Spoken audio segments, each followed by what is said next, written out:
Bonjour à tous, on se retrouve aujourd'hui pour réaliser un banoffee.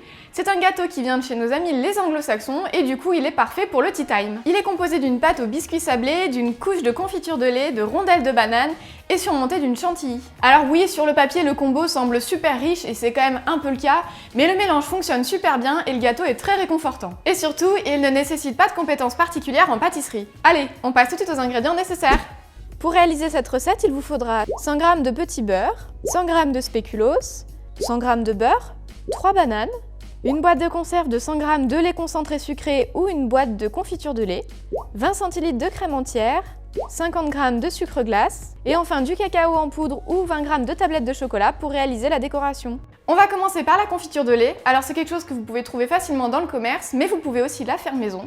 C'est juste un peu long, il faut bien s'y prendre à l'avance. On place la boîte de conserve de lait concentré sucré dans une casserole d'eau.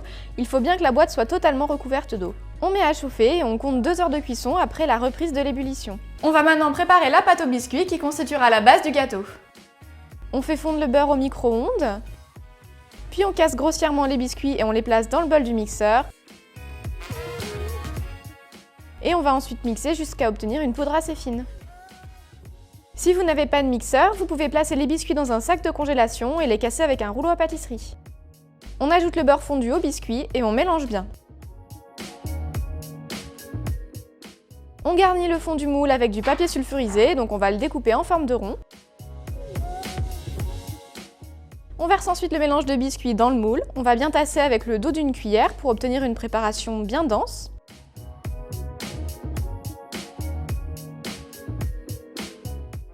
Et on place au frais pour que le biscuit durcisse. On en profite aussi pour mettre la crème, le bol du robot et le fouet que vous utiliserez pour la chantilly au frais. C'est une petite astuce pour que la chantilly monte mieux. On va maintenant préparer les bananes et couper des rondelles d'1 cm d'épaisseur.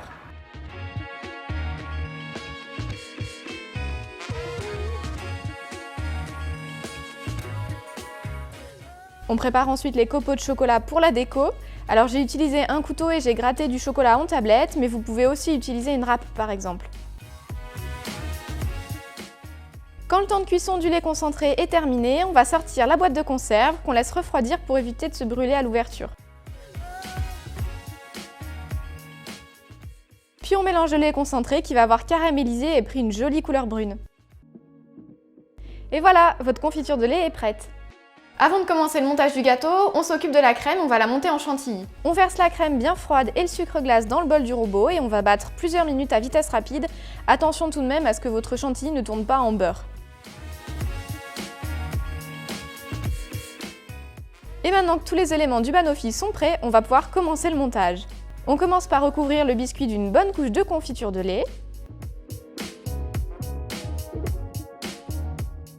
Puis on dispose les tranches de banane en cercle.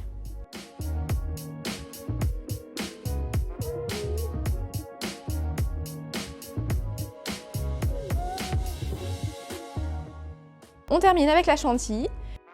De mon côté, je l'ai lissée de manière très simple avec la cuillère, mais vous pouvez aussi la pocher à la douille selon le rendu que vous voulez.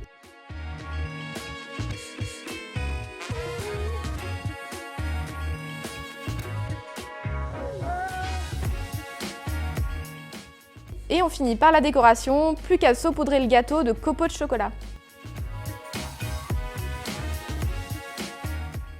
On le met au frais jusqu'au moment de servir. Et on passe au démoulage, sûrement l'étape la plus compliquée de cette recette. Il faut un petit coup de main pour éviter de retrouver le gâteau par terre.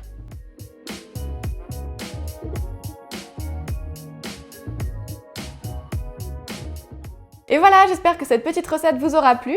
N'hésitez pas à me dire en commentaire ce que vous en avez pensé. Et puis moi, je vous dis à tout bientôt et bon tea time!